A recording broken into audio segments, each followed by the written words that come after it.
Selamat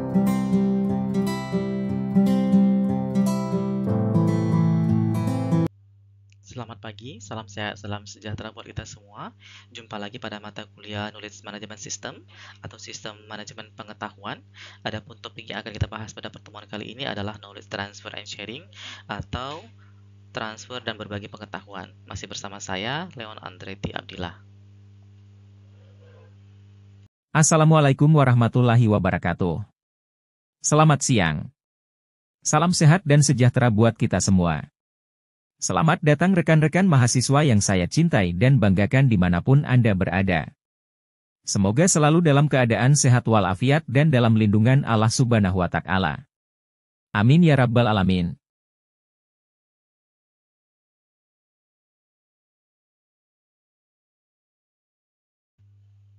Lecture untuk mata kuliah ini adalah Leon Andretti Abdillah, saat ini sebagai Associate Professor Computer Science and Information System pada Faculty Science and Technology.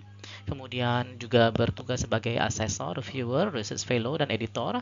Asesor BKD di Kemdikbud, kemudian reviewer di Kemdikbud, research fellow INTI International University Malaysia, serta research fellow Tsinghua University Taiwan, dan menjadi editor pada sejumlah international journal dan conference. Mata kuliah yang diasuh antara lain adalah HCI, KMS, CRM, kemudian ada BPP, BPHEM, Databases, Data Structure, ERP, Information System, ITSM, Management Planning System, Supply Chain Management, System Analysis and Design, Algoritma and Programming, dan lain-lain. Juga sebagai mentors, ini ada di Pablon, New Zealand, dan Unpad Indonesia. Kemudian ada sebagai consultant, baik di bidang akademik, research, dan community, serta koordinator pada Research Center dan Enterprise System Research Group. Kita masuk ke course description ya. In the current era, good knowledge management has become a vital strategy advantage for firms in a variety of industry. Knowledge management system is a course that aims to give students a thorough understanding of the principles, techniques, and technologies involved in harnessing, organizing, sharing, and exploiting knowledge in an organizational environment. Students will investigate the diverse world of knowledge management in this course, learning how organizations may harness their own intellectual assets to improve decision-making, creativity, and competitiveness.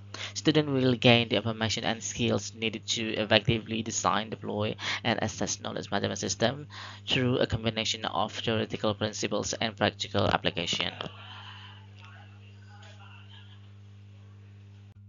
Selanjutnya baru masuk ke course objective ya.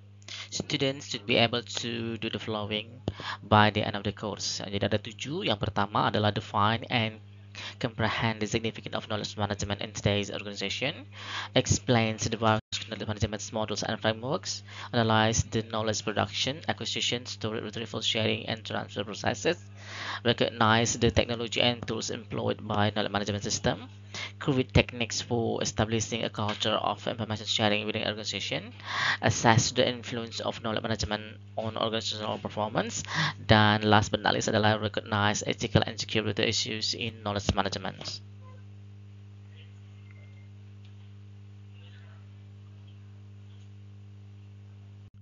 Oke, sekarang masuk ke course expectation. Yang pertama adalah attendance dan enrollment. Jadi mahasiswa diharapkan secara reguler itu hadir ya, bisa secara offline ataupun online, termasuk juga dalam diskusi, dalam forum, serta kegiatan berkelompok. Yang kedua adalah task and assignment. Jadi selama perkuliahan Anda akan mendapati sejumlah tugas-tugas, bisa juga kuis, ujian untuk menilai seberapa capaian pemahaman Anda terhadap konten mata kuliah ini. Kemudian ada juga group project.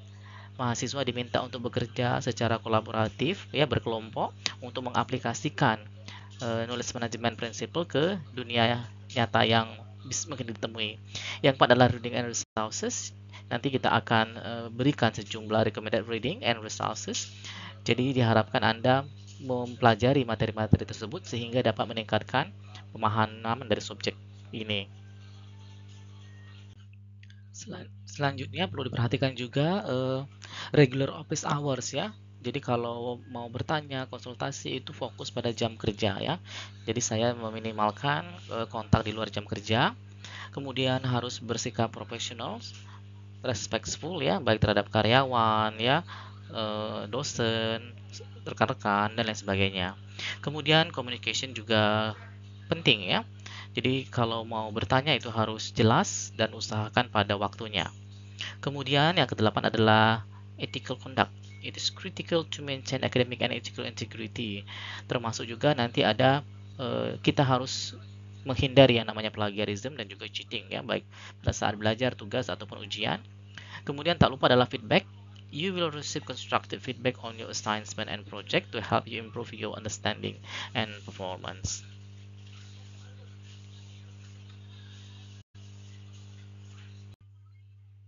Review, kita akan tinjau sejumlah materi yang sudah dipelajari pada pertemuan sebelumnya, dimulai dari Quality Assurance, lanjut ke Knowledge Management Testing, kemudian User Acceptance Testing atau UAT, dilanjutkan Factors Affecting System Development, serta Post Implementation Review.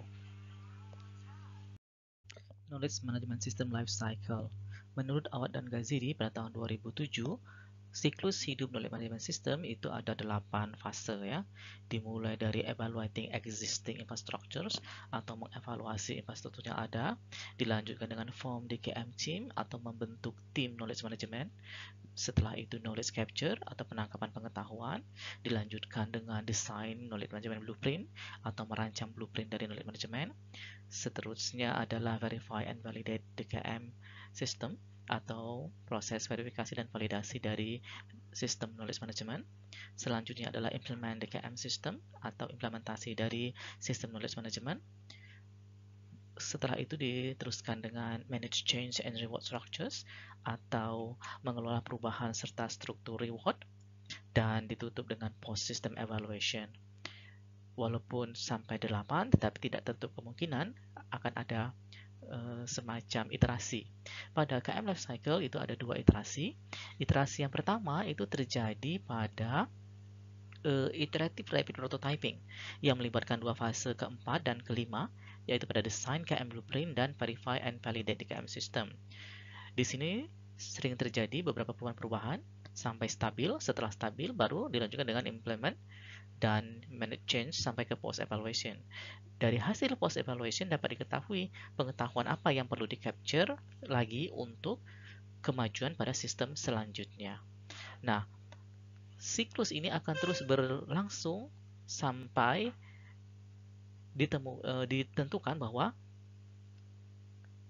hasil dari knowledge management system yang dibangun itu memuaskan dari kebutuhan organisasi yang ada.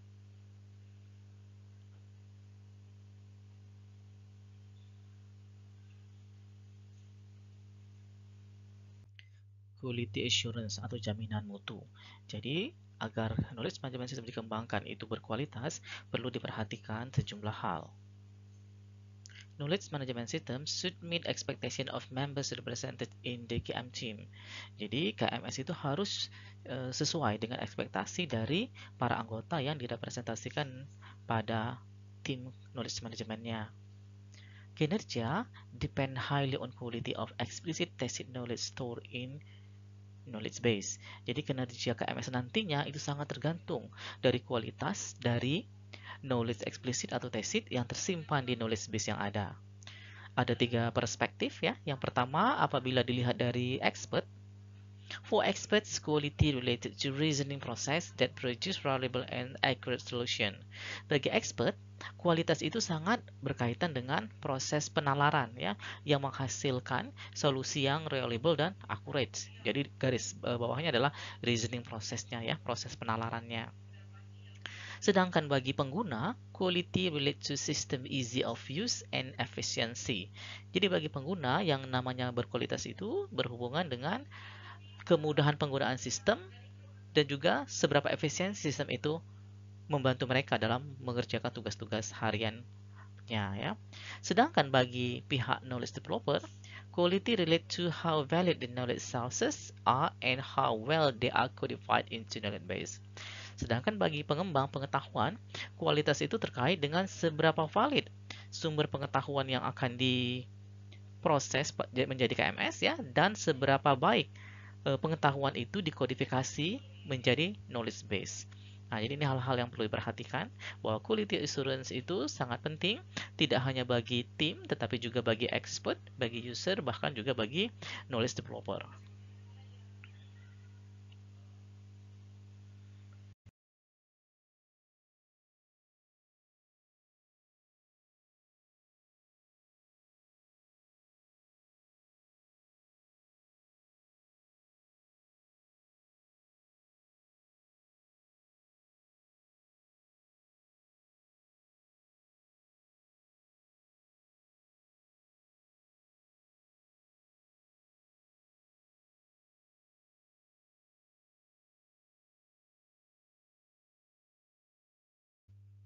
Proses dari UAT itu ada 3 tahapan ya. Ini seperti kita lihat pada gambar berikut.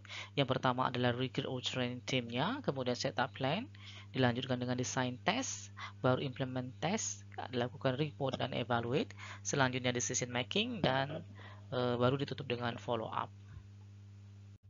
Kemudian baru kita masuk ke victim system development atau faktor-faktor yang mempengaruhi penerapan dari sistem yang telah diuji ya. Itu bisa dilihat dari faktor secara technical, kemudian organizational, procedural, behavioral, political, sampai ke economical.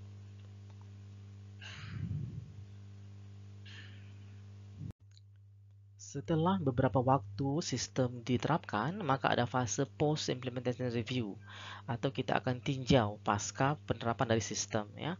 Yang pertama yang dilihat itu adalah how KMS has changed the accuracy or timeliness of the system making. Bagaimana KMS yang dibuat tadi mempengaruhi tingkat akurasi dan ketepatan waktu dari pengambilan keputusan. Jadi harusnya lebih tepat dan lebih cepat kecenderungannya ya, lebih baik.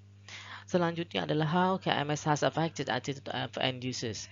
Bagaimana perilaku end user setelah menggunakan sistem, itu juga dilihat.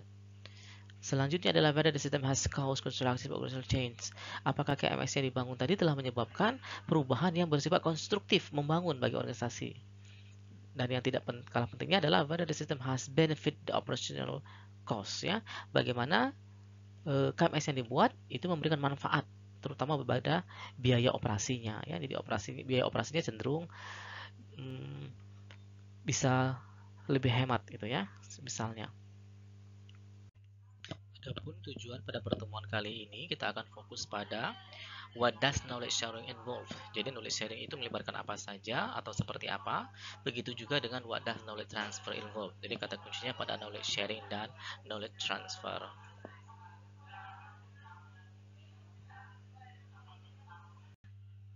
Agenda ada 5 table of contents pada pertemuan kali ini, dimulai dari fundamental knowledge transfer and sharing, employees vocational needs, converting experience into knowledge via knowledge transfers, strategy of knowledge transfer, serta role of internet in knowledge transfer and sharing. Introduction. Knowledge transfer is done directly by working together, communicating, learning by doing, apprenticing through face-to-face discussions, or embedding knowledge through procedures, mentoring, or document exchange.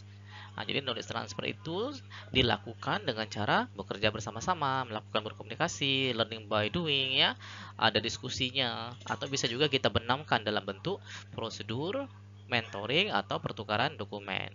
Sehingga knowledge itu bisa ditransfer, bisa dari repository to people. Repository itu adalah tempat knowledge base-nya ya, ke orang yang akan memakainya. Atau bisa juga dari team to individual. Team to individual, jadi ada kelompok orang mengerjakan activity, dia dapat knowledge baru di-share ke individual tertentu. Atau bisa juga antar individuals yang ada di dalam suatu organisasi. Ini dari Awad dan Gaziri. Kita perhatikan ya gambar di sini. Knowledge transfer is prescribed for knowledge sharing for competitive advantage, performance, and profitability. Jadi knowledge transfer itu merupakan persyaratan ya untuk knowledge sharing bagi keunggulan kompetitif, kinerja, serta profit ya. Dalam sejumlah kasus, knowledge transfer itu memfasilitasi knowledge sharing, sedangkan knowledge sharing sendiri making available what is known. Jadi sesuatu yang sudah kita ketahui itu menjadi available untuk tim yang ada di institusi kita. fundamental of knowledge transfer should be a daily integral part of our learning organization. Jadi bagusnya knowledge transfer itu bukan lagi menjadi per periode tahunan, semester, bulan, atau mingguan, bahkan sekarang sudah menjadi daily ya, dan menjadi bagian yang terintegrasi dari organisasi kita. Transmitting or conveying the knowledge of one source to another source and appropriate use of the transmitted knowledge. Jadi kita transmitkan pengetahuan dari satu sumber ke sumber yang lain ya. Tujuannya adalah untuk promote atau facilitate knowledge sharing, increase collaboration and networking. By working together, communicating, learning by doing, embedding knowledge through procedures or document exchange. Jadi bisa dilakukan dengan kerjasama, komunikasi, learning by doing, kemudian mengembed knowledge melalui prosedur-prosedur dari perusahaan, atau bisa juga pertukaran dokumen. Knowledge transfer factors. Jadi ada 3 faktor ya untuk mentransfer pengetahuan dari versi Awa dan Gaziri. Yang pertama itu adalah where knowledge is transferred from, atau sumbernya ya. Ini bisa berupa knowledge bases, innovation, lesson learned, program, books, expertise, articles, atau data warehouse. Kemudian media perantaranya ya. Ini bisa melalui local area network, LAN, wireless transmission, secure versus unsecure lines, atau bisa juga encrypt or plain text. Kemudian baru tujuannya ya, atau where knowledge is transferred to. Bisa ke apprentice, user, another computer, a team, an authorized individual, a manager, a customer, or an automated product maker. Knowing the gap. A situation where an organization knows what to do but ignore the information available and perform differently. Jadi suatu kondisi di mana organisasi itu tahu apa yang semestinya dia lakukan tapi diabaikan informasi yang tersedia, bahkan dia bertindak secara berbeda ya. Knowing about this problem should help organization make correction, set up knowledge transfer and sharing environment to benefit all employees. Ini partial view of a knowledge transfer and sharing scenario. Jadi ini bisa saja knowledge source-nya itu misalnya di sini ada 5. Ada application, expert repositories, trainers, computerized education system, customer service, representative self-field service ya. Dan masing-masing bisa melakukan transfer sesuai dengan kebutuhannya. Misalnya untuk KBS application, dia bisa melakukan transfer knowledge-nya ke knowledge worker atau juga ke knowledge application product. Sedangkan expert repository bisa ke knowledge based customer service atau ke knowledge worker. Bisa juga hanya ada satu transfer, misalnya dari trainer ke knowledge worker. Kemudian juga dari computerized education system ke knowledge worker. Bahkan bisa juga ke banyak tujuan ya, misalnya di customer service representative, sales and service itu bisa ke knowledge based customer service, kemudian dia juga bisa ke aplikasi produk sampai ke patent technology. Guideline for successful knowledge transfer and sharing. Jadi yang pertama harus building an atmosphere of trust within the organization. Jadi kita harus membangun atmosfer kepercayaan dalam suatu organisasi. Kemudian yang dikembangkan adalah collaboration atau cooperation, bukan rivalry atau competition. Selanjutnya adalah creating culture to accommodate change. Selanjutnya adalah reasoning atau penalaran ya. Di sini kita perlu tahu why, alasan kenapa melakukan sebelum processing atau how-nya ya. Jadi how-nya tetap penting tapi why-nya juga yang harus diketahui. Knowing how the organization handle the mistake. Kita harus tahu bagaimana organisasi menangani kalau ada kesalahan-kesalahan. Dan yang terpenting adalah doing is better than talking. Kerjakan apa yang bisa dibanding hanya talking aja ya. Once you do it, you will know.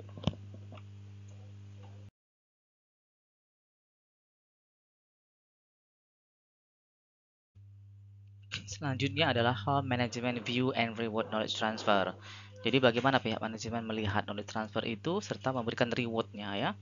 Kemudian baru determine employee job satisfaction. Ini degree sepuas apakah ya vocational needs dan job requirement para karyawannya.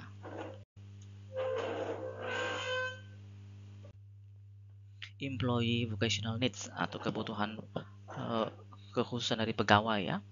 Ini mulai dari ability utilization, kemampuan menggunakan utilitas, advancement prospect, level of achievements, level of creativity, compensation, independence, sampai ke authority ya. Walaupun authority ini tetap juga dia harus under supervision. Selanjutnya adalah level of responsibility, seberapa tinggi tanggung jawabnya, recognition-nya, statusnya, job security, variety sampai ke kondisi kerja atau work condition. Employee job satisfaction ya, atau kepuasan kerja pegawai, ini dilihat dari suatu konsep model ya. What the job offer to employee ya, apabila itu bersesuaian dengan employee vocational needs met by jobs, maka kalau terpenuhi yes ya, harusnya dia mendapatkan high incentive.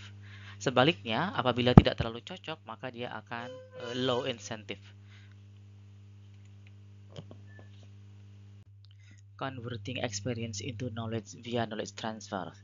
Jadi yang pertama itu kita harus ketahui dulu tujuannya apa, kemudian baru di perform a task ya, dia melakukan satu tugas, outcome-nya seperti apa, baru dibandingkan antara action yang atau energi yang dia lakukan dengan hasilnya. Nah, maka akan ada feedback berupa new knowledge dari perform task itu ya. Transfer metodnya ini bisa face to face atau verbal, bisa knowledge base, bisa form, formulir-formulir atau bentuk-bentuk yang lainnya. Strategi of knowledge transfers ada 3 ya. Yang pertama itu adalah collective sequential transfers. Ini specialized team perform same function at other sites. Jadi ini merupakan transfer yang sequential secara kolektif di mana tim khusus mengerjakan fungsi yang sama tetapi di tempat yang berbeda. Misalnya tim A bekerja pada project di site A, kemudian dia mengevaluasi pengetahuan yang didapat ketika bekerja di site tersebut ya.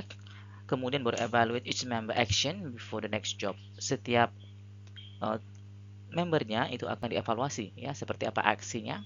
Kemudian baru dilakukan revisi atau redesign terhadap penugasan dari masing-masing member untuk merefleksikan pengetahuan yang diambil dari job sebelumnya. Kemudian tim yang sama akan mengerjakan proyek yang mirip pada side B. Jadi yang berbeda di sini adalah tempatnya ya atau objeknya. Yang kedua adalah explicit inter-team transfer. Jadi ada inter-team transfer ya. One team share experience with another working on a similar job at another sites. Nah, jadi di sini suatu tim akan membagikan pengalamannya dengan tim yang lain yang bekerja pada job yang mirip pada tempat yang berbeda ya. Jadi misalnya ada tim C ini bekerja pada project site C. Lanjut setelah dia mengerjakan tugasnya, knowledge capture through experience didapatkan olehnya apa? Maka tim C akan mentransfer pengetahuannya ke tim D yang akan bekerja pada site D. Nah, di sini boleh terjadi feedback ya, di mana tim D work on project benefiting from tim C experience. Jadi tim D di sini akan bekerja harusnya lebih baik ya, karena dia sudah mendapatkan manfaat yang dialami dari tim C. Maka tim D share experience with tim E at site E, seterusnya ya. Strategi of knowledge transfer yang ketiga yaitu adalah tacit knowledge transfer. Ini berupa unique in complex, non-algorithmic project where knowledge is mentally stored. Nah, ini misalnya tim A terdiri dari 11 spesialis, kemudian baru akan melakukan transfer berupa tacit knowledge transfer ke tim B ya. Tim B contohnya ini terdiri dari 18 spesialis ya. Sehingga bisa terjadi ya, knowledge have to be modified in the language, tone, and content to be useful. Karena yang ditransfer ini adalah knowledge transfernya ya.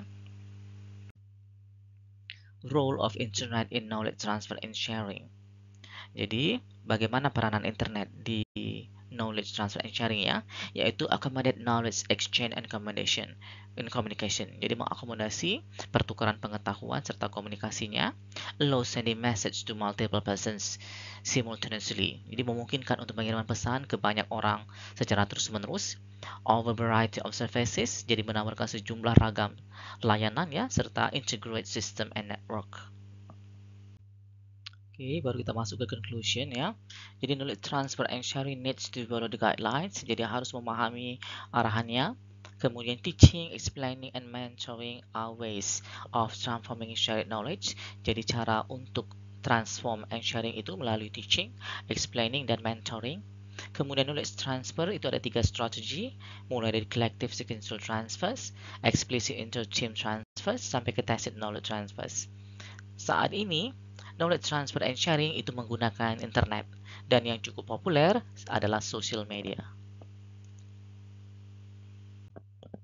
Oke, sekarang baru masuk ke assignment ya. Jadi pada assignment 9 tetap berbasiskan dengan tema kelompok Anda. Browse at least 3 sources of knowledge sharing by using social media. Jadi kamu harus mencari 3 sumber terkait dengan knowledge sharing by using social media from journal proceeding, article, book, etc. Cari yang ada gambarnya serta cantumkan referensinya. Save your assignment in Word as your class kode 9 ya. Baru di store di Dropbox and paste the URL from Dropbox into the submitted URL.